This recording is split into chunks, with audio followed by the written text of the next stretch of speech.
Welcome to the 501 Companion Podcast.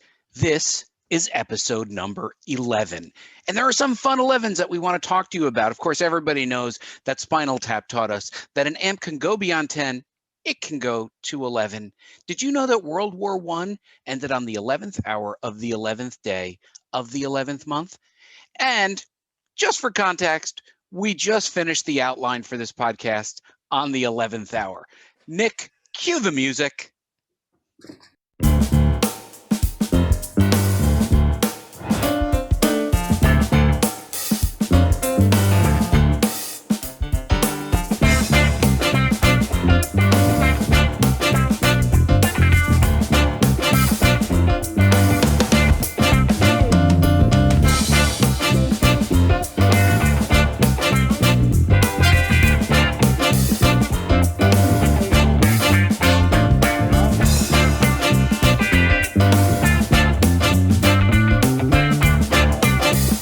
Fellas, we are here at the 11th hour recording a podcast that we absolutely adore, and yet sometimes it's hard to fit it in.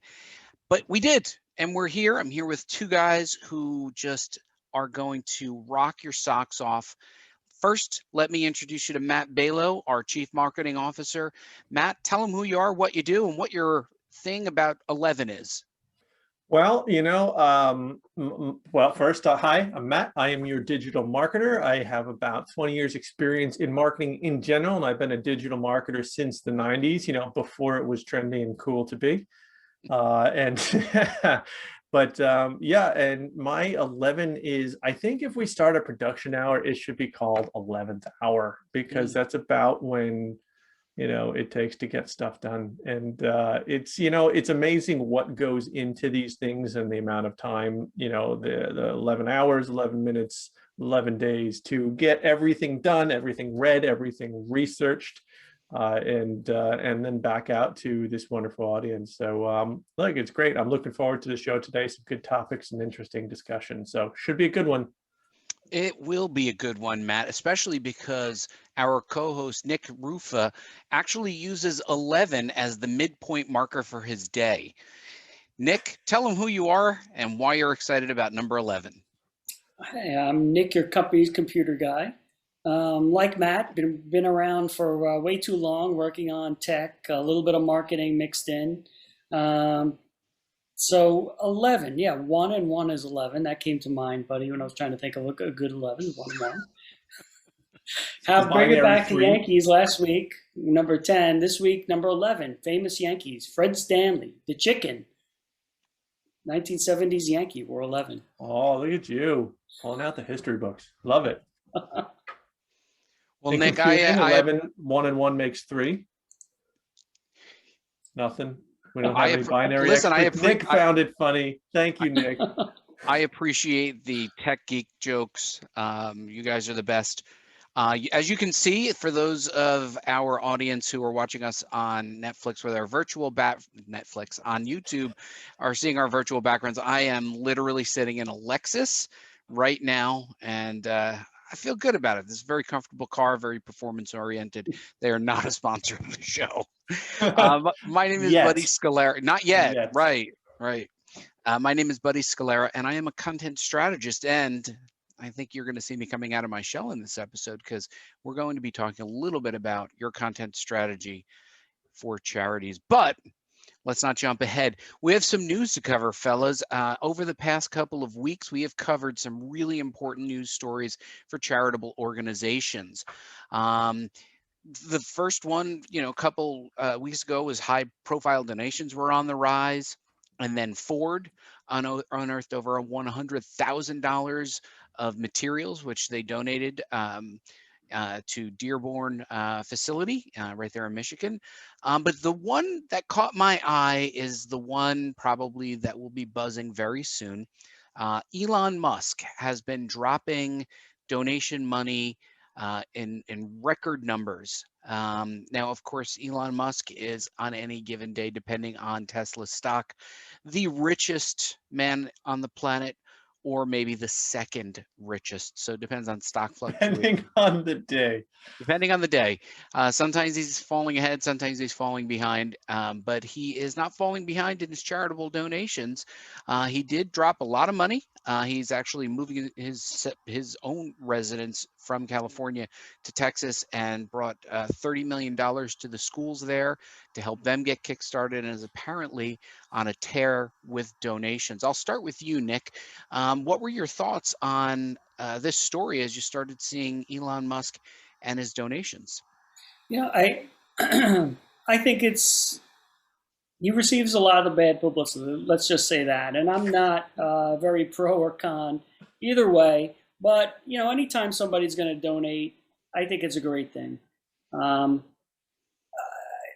obviously there's some. I don't want to call them strings attached, but he has reasons to donate to that particular city. But it's a great thing. I mean, the city and the residents are going to get a benefit from it. So I think it's a great thing. So. Matt, what are your thoughts initially when you were starting to read this article? Well, I have two thoughts. I'll come back to the second one, which is it's really interesting. And as Nick said, sometimes Elon can get bad press, and even when he's giving, sometimes he can find a way to get bad press out of it. And that points me to, I always have my marketing hat. That points me to PR and really the thoughtfulness that has to go into the right way to do things and how to do things to ensure you are getting the most out of it. But the one point that really I thought was interesting was, the town, the money.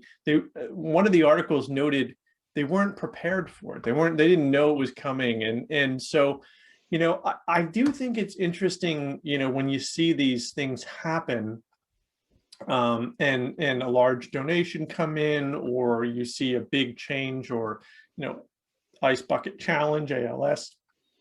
I think the organizations that can truly benefit from it are the ones who are set up for success. And it's funny, having been in industry and in marketing and things for so long, especially in the app world and technology world, you can actually see people fail by being too successful, by not being prepared to scale, especially when there's infrastructure or involved, or operational elements involved in making things happen. So, what I find interesting about Elon's giving is he's hit such a scale where I think that can actually enter into the equation. Like, if somebody were to drop $30 million into your charity today, or the $100 million, Carbon X prize, or something like that, that's not the easiest thing in the world, believe it or not, to try and figure out how to handle, how to accept, how to spend, and the right way to do it, so that next year, maybe when you don't get $30 million, how do you handle this, right? How do you, there's a lot to it, to his giving. And so it's an interesting thing that he brings, the way he's just kind of tossing this around. I'm sure it's thoughtful in what he's doing, but like in some cases, like this town, it was unexpected. So I find that you also don't want to accidentally fail or crash your company through too much success. Well, and I think there may be even an unintended consequence that I didn't even think of until you said it, Matt, was maybe other people will pull back their donations because they're like, well, let him do all the donating, because what could I possibly do? I don't have enough money. There is an element, in technology, we see it in, for instance, scaling apps, right? All of a sudden you have all these users, your servers don't support it, or scaling a website, you have all these users. We're talking about content marketing later. All of a sudden you have 1,000 subscriptions a day, 10,000 subscriptions, 100,000 subscriptions, 1 million users a month. Like, how are you scaling this to the point where you're not spending more than you're getting out of it? And we see this a ton in technology startups, right? This is what all of the this is a fake it till you make it, right? This is, Amazon didn't show profitability for, I don't know, have they even shown profitability yet? Like, it's just like, they just keep scaling and scaling and scaling and scaling and scaling. And what's the plan? But I don't know, but more is a bigger number is better, right? Just keep going. And so it's a very, we'll figure the model out later kind of scenario. So we see this in tech, we see this in innovation, I'd be interested in case studies trying to find a good one around seeing this in charitable organizations. What is the effect? You see it in lottery winners, right? Like some of the people who come out and say winning the lottery was the worst thing that ever happened to me, that kind of thing. So I'd be really interested to see, and it's an interesting problem. And like I said, on the PR side, he's so charitable in what he's doing. And as they say, he's just on a tear. Like he's just, cutting checks and finding charities and seeing somebody needs assistance and helping them out. And as they say, he moves fast when he makes up his mind, and I think one of the things that I think we need to do, because until we were talking about it, I'd forgotten that Mark Zuckerberg had donated $100 million to the Newark school system maybe 10 years ago. right. We should follow up just to see what the net result of that donation was. I don't know what it is. It was very splashy at the time. Yeah. I don't know if it worked, it didn't work, and how it was defined, but that's a good follow-up topic. There is one more thing that I want to just get your pulse point on from both of you. There is an opinion by some that considering his total net worth, $30 million isn't that much money.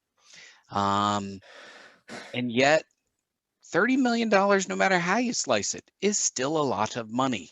It's not a small sum of money. So I feel personally like the criticisms are unfair. This is his choice to decide what he does with his money. And if he feels like he wants to give $30 million, and as you noted, Matt, the organization might not even know what to do with $30 million. But I think it's unfair to criticize somebody for what they select and where they select to make their donations. But then, is there some truth that like it's, I don't know, some minuscule portion of his wealth? Did you guys have any thoughts on that? Because I think it's a hot potato type of thing. And I think I'm not even sure what to make of it. Yeah.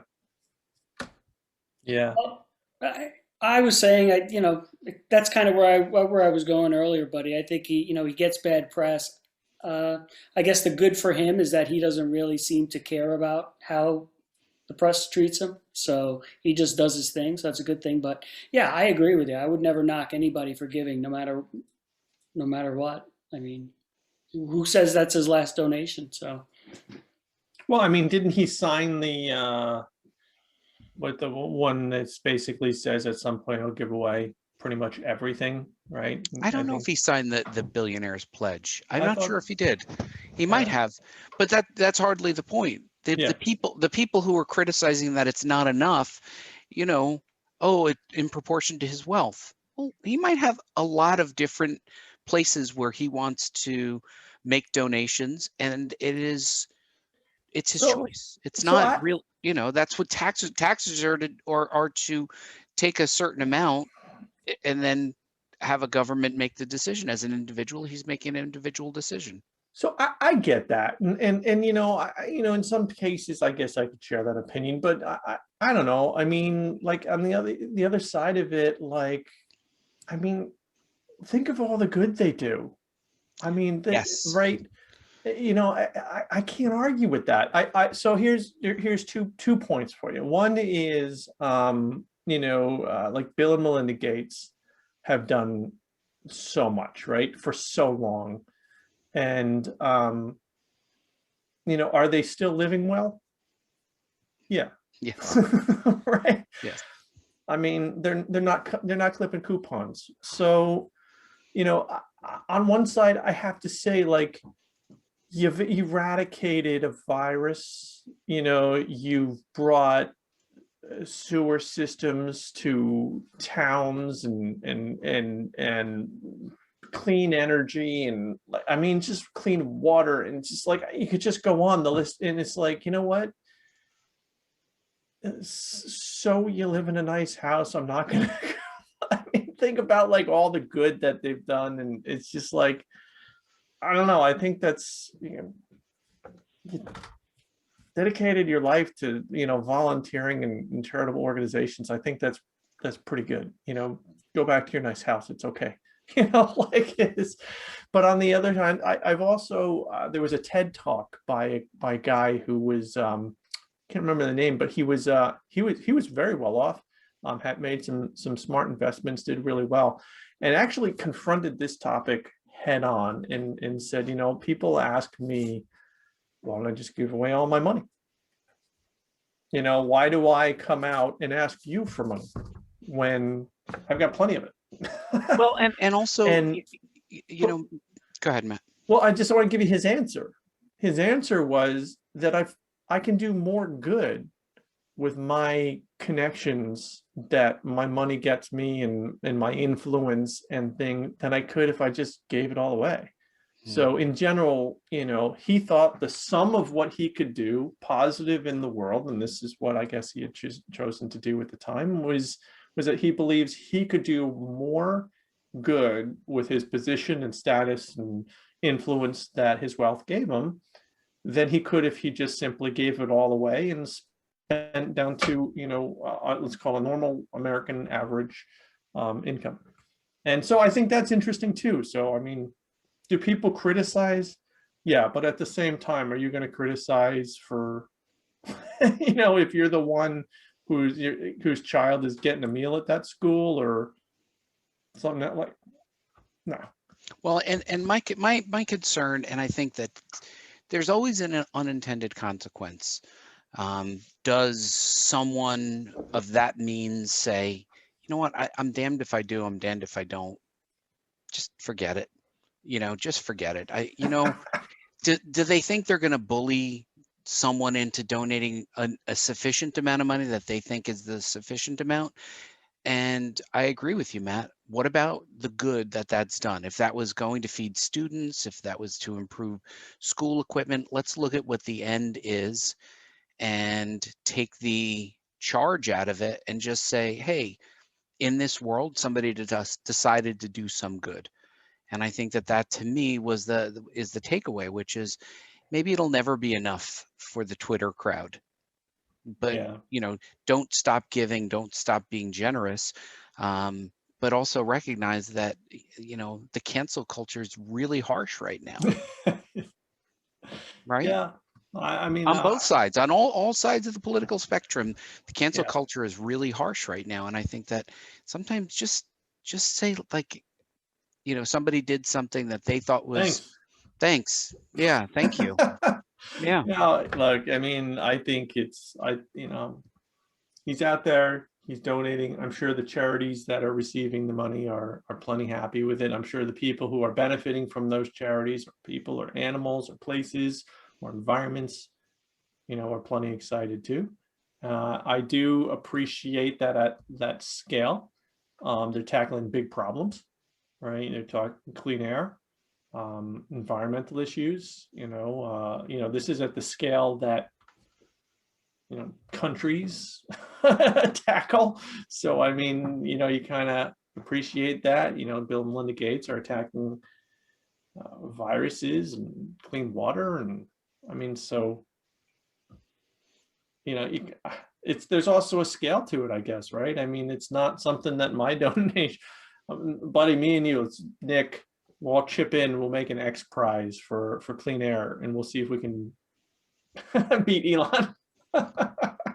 Well, I am happy to say that, when these people who have been the benefit of great fortune, both, fortune as in money and good fortune as in however you define just having a lot of luck, that some of them are committing it to good deeds and good charities. So anyway, Fellas, I think we have fully addressed the news, which goes into our feature section. Now, Matt, you've traditionally guided our feature section.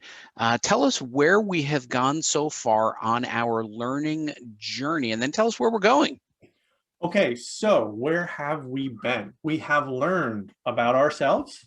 We've created mission statements, vision statements. We've understand what we're trying to accomplish. We've started to understand who our customers are. We've started to learn about those customers. We've started to learn their behaviors. We've started to learn what we would like them to, how we would like them to behave. We're starting to think about those barriers between what they're doing and what we'd like them to do.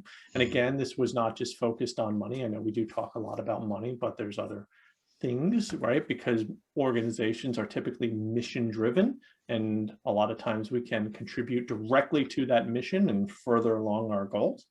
And so, we've then started to talk about what does it take?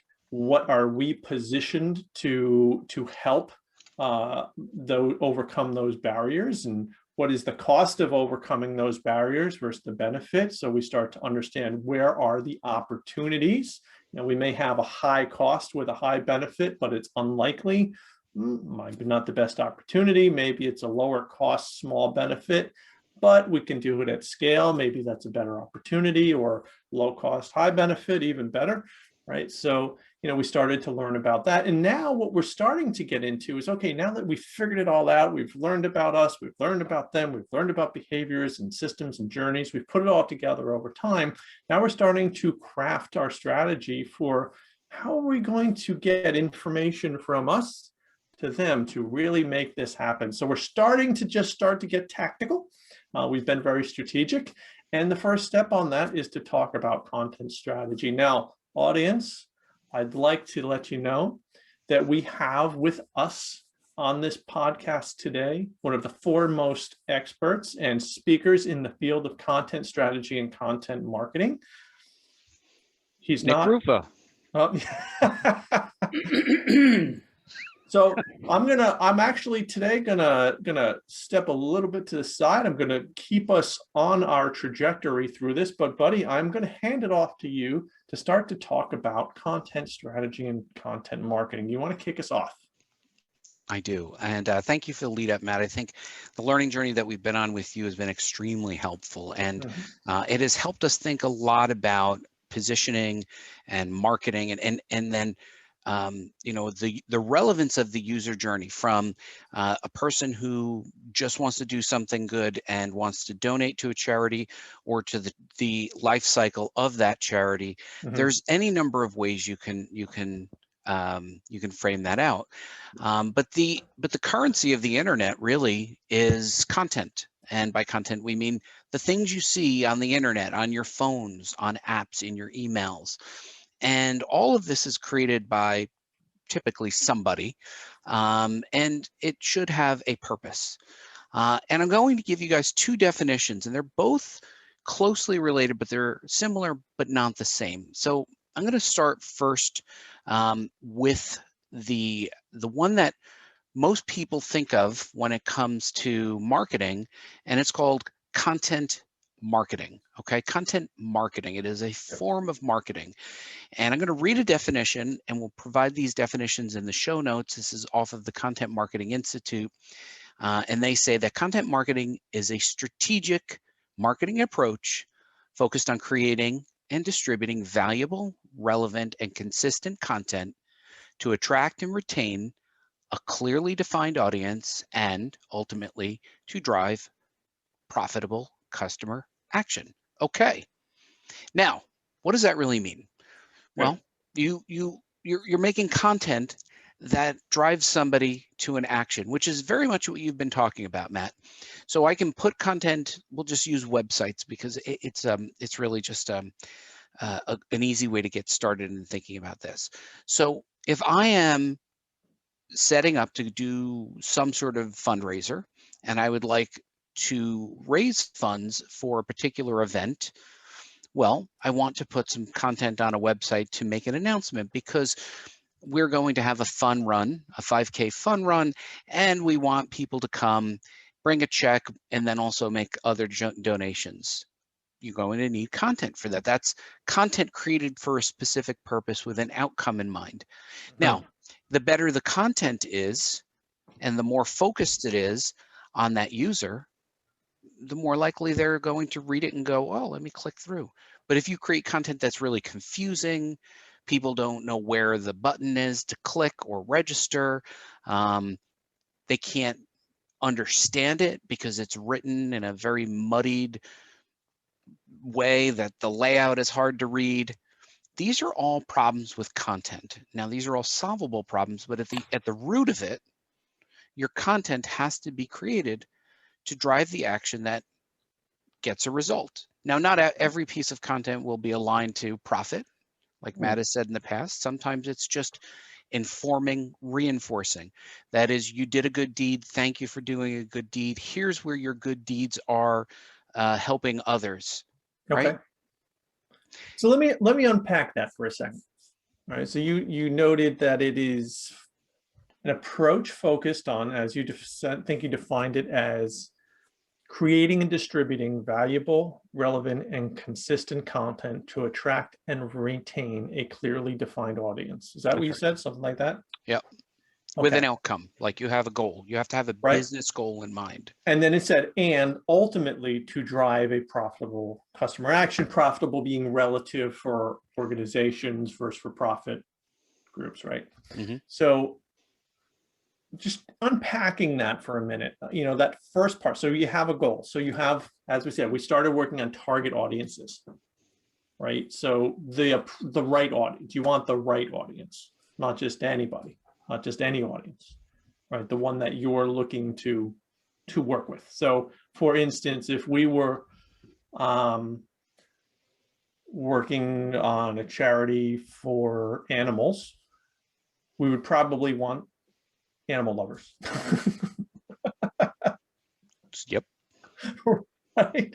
We probably would not want animal haters. I don't know. Is that a thing? I don't know. Yeah. I don't even know if there's an option. But your appropriate content might not be like people who like negative stuff for animals, right? So you're trying to attract the right audience through consistent content, right? So you want to attract and retain a clearly defined audience. That's the last part of that. Through valuable, relevant, consistent content. Yeah, and I think when you think about where your content will be consumed and what it will do for the audience, we think about, let's use Nick as an example.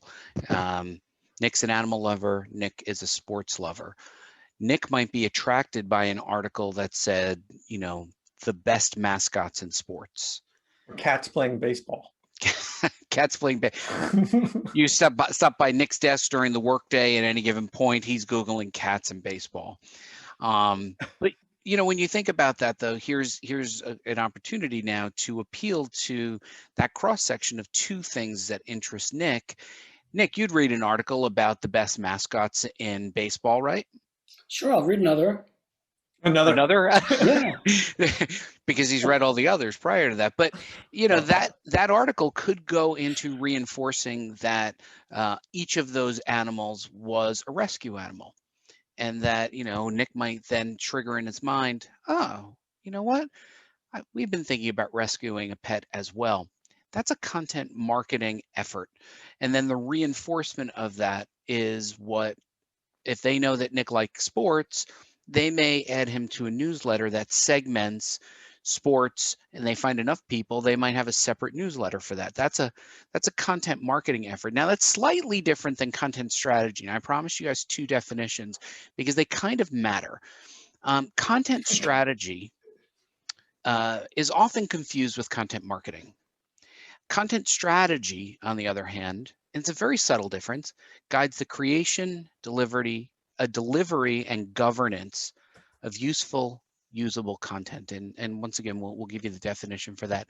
The reason that's different is because with content marketing, it's more about that creation and that campaign-based approach to doing something, right? Marketing is typically campaign-based. Whereas content strategy is more about a larger governance. It cares deeply about the technology under which you will deliver that content. So we just talked about Nick, they got you on an article. How did they get you? How did you discover? Well, you discovered it on Twitter, you click through, right? You click through, you shared it to Facebook. When it went to Facebook, not only did it render right, it picked up the correct image that would be of most appeal to you, other people who are in your network. And what it does is it creates this loop that takes very much into account the technology and then also the governance. After a while, certain articles should just be expired and certain articles are not expired, and then they don't render well across those platforms. So you start thinking about the governance and the technology and how to create that content so that it flows through all the channels and has that maximum output. The reality of any of these things, guys, is that when we think about the charities that we serve, we need to be thinking about what content will motivate them, what matters to them. Now, I'll give you a bad example. So many brands will put things on their blog that leads with, "We are proud to," "We are so excited about." And I think as a user, I don't care what you're proud of or excited about. Or they'll have this marketing strategy where they'll throw out free t-shirts, which will have your logo on it. And the time I wear it is when I'm using it to take the wax off my Mustang, right? Because your shirt means nothing to me. So when we think about the thing that matters, where can you put your limited dollars into something that will help you reach your goal? That is both content strategy and content marketing. Not all content is created for marketing purposes, of course, and content strategy certainly supports that as well. You might just be using content strategy to communicate to your internal employees or public relations or whatever, but content marketing is definitely focused on a goal that's generally, not perfectly, but generally considered around a campaign goal. Interesting. Oh my gosh, there's so much to cover in what you said there. So a couple of things I'm gonna ask you about, if that's all right. Yeah, I'm good. We're switching roles today, right? I'm here for the night for you guys. Okay, good. So you said a couple of things that I think are interesting and provocative there. So the first thing, you defined content strategy and content marketing, which I think, again, very, very interesting. Which comes first, do you think? Content strategy or content marketing? Well, Matt, in my dream, we would have a strategy and a plan before we started making a marketing campaign and writing content. Okay. In the real world, unfortunately, it does not always happen that way. But yes, you should always start with strategy so you know what you're trying to accomplish, and then move into the actual creation of that content. And you will tend to have a better return on investment. You'll know what's happening with your content and how to effectively make sure that it goes across multiple channels. That's But interesting. I would say that less than half the times in my career, I've noticed that content strategy starts first. It's sort of like, you guys are technologists. Usually people are like, "Why aren't you guys coding already?" And you guys are like, "Well, you just have to start writing code." And then they really figure out what they want. But, in a perfect world, yeah, you start with strategy. I like to call that, we leave the garage and we start driving. At some point, I'll call you and tell you if you should be going north, south, east, or west. Yeah. Right. Just start driving, but I'll call you. I'm sure that's how your career has gone as well, right? So, but no. Okay. So that's interesting, because when I look at the names, content strategy and content marketing, content marketing is itself defined as, a strategy, and content strategy includes content creation and delivery.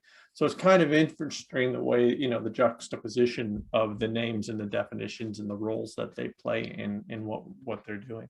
Yeah, for a business that was rooted in language by people who many times started their career in writing and then worked their way up to this, we have done a terrible job of differentiating with words. But the fact of the matter is, content strategy is the overarching Okay. governance strategy that also will govern your media strategy, your Which would include advertising and communications. It would include your analytics strategy, and it ensures that all the strategies are connected. Also, including, not all content that you create is for marketing purposes. Certain content you create because you have to create it for the people that work on your team. And now we have distributed teams. We don't have town halls anymore, at least in the traditional sense. So your content strategy is a little bit bigger. It's your overarching umbrella, and your content marketing is usually the most dominant strategy within there. But, it's Okay. Okay. So that's interesting. So I think that is much clearer. I appreciate that. So the second piece that I'd like to unpack is this concept of "we are proud of," or the T-shirt metaphor that you gave. And the reason being is you see that a lot, and you do see like a lot of T-shirts and swag and stuff like that. What do you think the role of that is versus, advocates and word of mouth marketing and kind of this offline social media or online social media, or even to the degree of providing blogger toolkits or assets, in that the virtual swag, right? You mentioned we're proud of. I mean, what if we are proud of, right? I think, I don't know. I don't know. I'm torn. I think you can go that way, but you got to be on message, right? You got, it's something you're also trying to understand, where is your money and effort being spent, right? I think that's important too. So if you achieve something you should be proud of, you may want to announce that as well. I think that it's a very fine line. I think it's a very fine line. And I think the best analogy that I've heard and used is that content marketing is a lot like dating. You meet somebody, you build a relationship, and you chit chat. And if you like that person, perhaps you go out on a date together or multiple dates, and then you build from there. But generally, when you meet somebody for the first time, you're not getting on bended knee and making a proposal, or being the person who's receiving a proposal. Depends how much drinking there is. Depends on if you're in Vegas, but most of the time you will be building in a relationship. And a lot of these things require building in a relationship. And the part where I'm trying to get to, that you were just referencing, is if you've ever been to a party where someone just talks about themselves incessantly, that person gets pretty boring pretty quickly. There's ways to talk about yourself.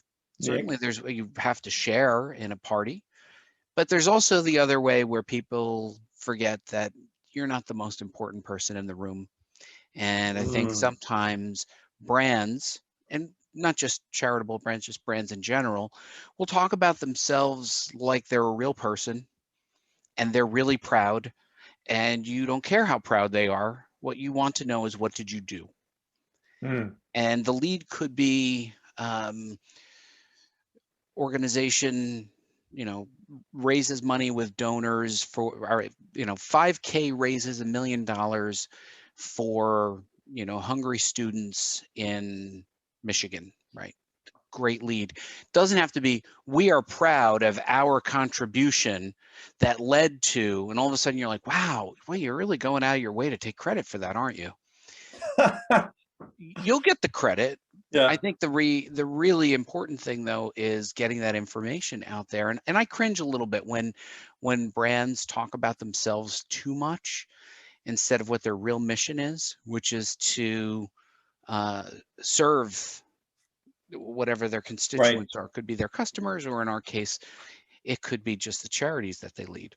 And I remember now that one of your, well, first off, I'm glad you clarified, right? Because I don't want a brand listening to this, an organization listening to this, saying like, cut the orders on all the hats, right? Or T-shirts. I think there is an appropriate time for, one of my favorite shirts is actually 2016 Lacey Elk's Run for the Heroes, which is an organization that I helped put out a race, a marathon for to raise money for several charities through the Elks Lodge in Lacey Township, New Jersey. And it was a run, and it was 5K and a kids run and a walk, and it was really interesting. And actually, it was ended up being a very nice shirt. Yes, but that's a good strategy shirt, Right. Matt, because it reminds you of your participation Yeah. in something that's meaningful to you. Yeah. But sometimes when we go to marketing events and they're just walking by the table and they're like, here's our brand that won't be here next year, but here's a free t-shirt. And you're like, where am I going to wear this? Where will I wear this? You couldn't have queued up my next question better, because I know, because we've known each other a long time, that you have a hobby, right? You're like, where's he going with this? I have a couple hobbies. You do have a couple hobbies. One of them is capturing, let's call them some of your favorite, I don't know if they're favorite or least favorite marketing emails. Right. I just captured a couple more recently. Yeah, right. And so I know you flag these and you love them and you collect them, like you do comics, right? I mean, it's and there's some great in there. And I know in the past we've talked about a couple, and I think one of my favorite openers that we see all too often is, I would like to. Right. So I would love to learn about your organization. I would love to tell you about, like, to talk me through this, buddy. Talk me through. Yeah, that it's such a weird English class sort of thing where they'll say, I would like to tell you about, just tell me, don't tell me what you'd like to do, right? Like you just built the lead in. Just tell me, I would like to give you money, but what are you going to say? But, like, I don't know what are you saying? The reality is you I think something like 80% of all email is opened first on a mobile device. And if you're starting with the personal pronoun of I want to do this, I'm at a light waiting for the light to change, and I'm like, you would like to do that? Skip, you get that. The light's going to be green in a minute, and you go. Worse, and I collect really bad emails that show how design comes before function. That is, the email was made entirely out of pictures, and then I have to open the email, accept download of images, and it would look great on a 30-inch Mac monitor, but on my phone it looks terrible. So I think the fact of the matter is you look at what does your audience want to know from you, and it's not what you want. There's nothing about you. I would love to meet with you. I would love to meet with you. I really? Okay. Is that what you would love? Good. Then we're done. I put it in the trash can already. So what's in it for that? So don't bury the lead, right? I mean, when we're talking about some of these things, right? And I'll kind of pivot this back around to content strategy and content marketing, but I think we're getting to the nuance of the tactical execution of something like that. But I think the idea is, as you mentioned in the definition, creating and distributing valuable, relevant, useful, consistent content that attracts, retains, clearly defined audience. Like, these are all key words, as we unpack that definition for content marketing, that starts to allude to, okay, well, why did we go through all this work up until now to learn about ourselves, to learn our vision, to learn our mission, to learn who our core audience is, to build personas, to understand their needs, to understand their barriers, right? Because now that we're getting into content marketing, now we're starting to form the strategies that will need to deliver valuable. What's valuable to me or to my users? Like, as you said, I would love to, in an email I send you, it's what's valuable to me, but what's valuable to them, right? Relevant, right? Well, what's relevant? What's relevancy? As you said, you're in a car, you're for some reason on your phone. No, I'm at the stoplight and I'm in the passenger seat. There you go. And so you're at the stoplight in the passenger seat, but you're in a hurry and you only have a second. I'm in the motorcycle sidecar and Nick is driving. and I'm in the sidecar. I remember check that. That was a good day. Yeah, Nick and I have matching leather helmets and goggles. Yeah.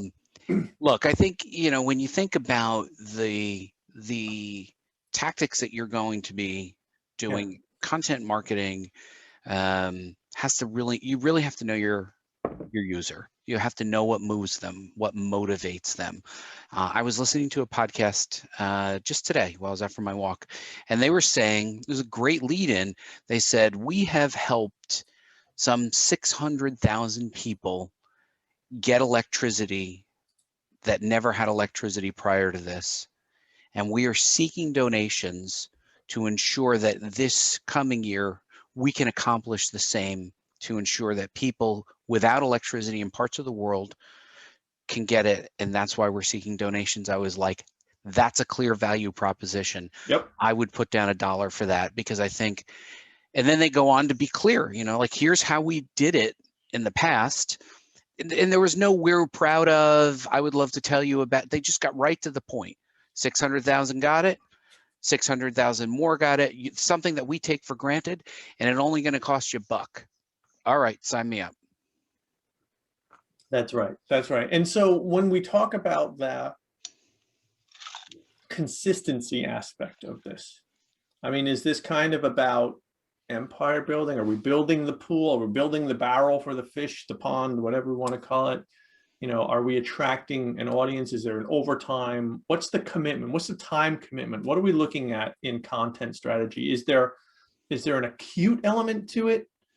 Or is it just all, is there a slow build? Is there fast, action? What's the expectation with content marketing? Is it both? Is it everything? All inclusive? I think this is where we'll lead into what we're going to cover in future episodes. But I think Okay. what we have to understand is that no single piece of content is enough. Yeah.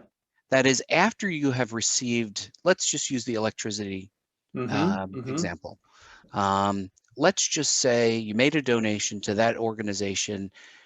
Don't you want to know what happened, how people's lives are better as a result?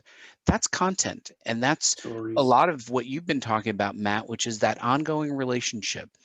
If I delete your first email, we'll never go to the second one.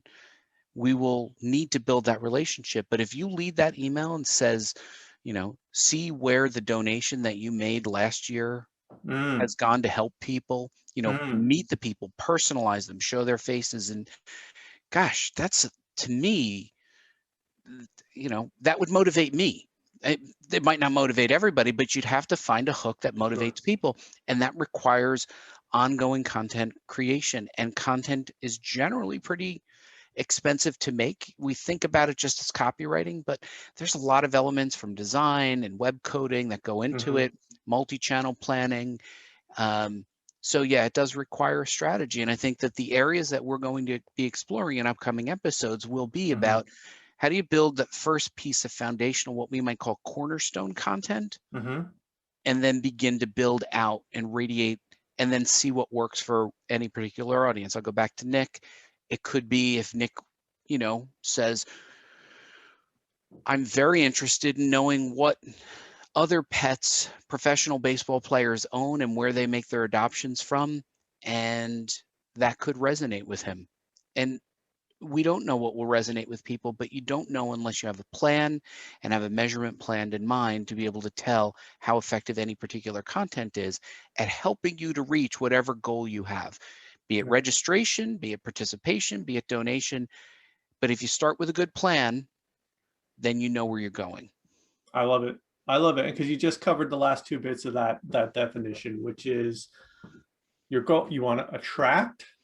So, right, that's that first piece you noted early on that, kind of conversation there, and then retain, right? So that story, that arc, and the arc of arcs, the trilogy, what does that look like over time, and so that retain, and then, as you mentioned, the core value, ultimately to drive what you call profitable action or interaction. Profitable, not always, as we know, regularly, not always about money. It's about, for organizations, furthering their mission.